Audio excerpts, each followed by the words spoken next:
બનાસકાંઠાથી દાંતાના હડાદ ગામે સગીર સાથે સૃષ્ટિ વિરુદ્ધની ઘટનાનો કેસ, જેમાં પોલીસે તમામ આરોપીઓની ધરપકડ કરી છે। આ ઘટનાને કોઈ ધર્મ સાથે લેવા દેવા નથી તેમ પોલીસે સ્પષ્ટતા કરી। સોશિયલ મીડિયામાં ખોટા મેસેજ કરનાર સામે પણ કાર્યવાહી કરાશે તેમ પણ પોલીસ તરફથી નિવેદન। લઘુમતી કોમના શખ્સોએ સૃષ્ટિ વિરુદ્ધ કૃત્ય આચર્યું હતું। ગ્રામજનોએ રેલી યોજીને આ અંગે વિરોધ દર્શાવ્યો। પોલીસે તમામ આરોપીઓને ઝડપી વધુ તપાસ હાથ ધરી છે।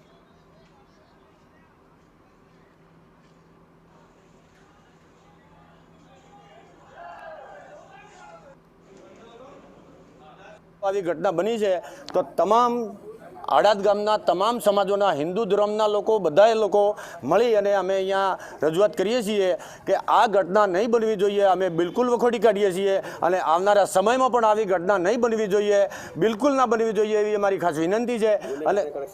અને જે ગુનેગાર છે એને કાયદેસરની સજા થવી જોઈએ। બનાસકાંઠા જિલ્લામાં દાંતાના હડાદ ગામે સૃષ્ટિ વિરુદ્ધની ઘટના સામે આવતા ચકચાર મચી છે, જેમાં લઘુમતી કોમના યુવકોએ સગીર સાથે સૃષ્ટિ વિરુદ્ધ કૃત્ય કરવાનું સામે આવ્યું છે। આ ઘટનાને લઈને ગ્રામજનોમાં ભારે રોષ છે, જેને લઈને ગઈકાલે મોટી સંખ્યામાં ગ્રામજનોએ કૃત્ય આચરનાર શખ્સ સામે ફરિયાદ નોંધાવી। જે ઘટનાને લઈને ભોગ બનનાર પીડિત પરિવાર અને ગ્રામજનોએ ગંભીર રોષ પ્રકટ કર્યો અને રેલી કાઢીને વિરોધ દર્શાવ્યો।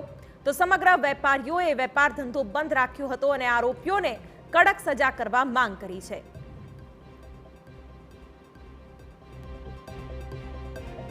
તો લઘુમતી કોમે પણ આ ઘટનાને વખોડી કાઢી હતી અને સૃષ્ટિ વિરુદ્ધની કૃત્ય કરનાર સામે કાયદેસરની કાર્યવાહી કરવા સમર્થન આપ્યું હતું। મીટિંગ યોજી ભવિષ્યમાં આવી કોઈ ઘટના ન બને તે માટે ચર્ચા કરી હતી।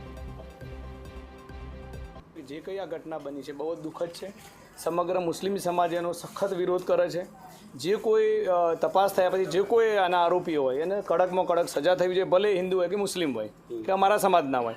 અમે પોલીસ અને હિન્દુ સમાજના સાથે છીએ, પીડિત બાળક સાથે છીએ અને એને ન્યાય મળે એના માટે અમે પણ તૈયાર જ છીએ। અને એના માટે અમારે પણ જો કોઈ ફરિયાદ કરવા કે પોલીસ સ્ટેશને જવાનું થતું હોય તો અમે એમના સાથે જવા માટે તૈયાર છીએ।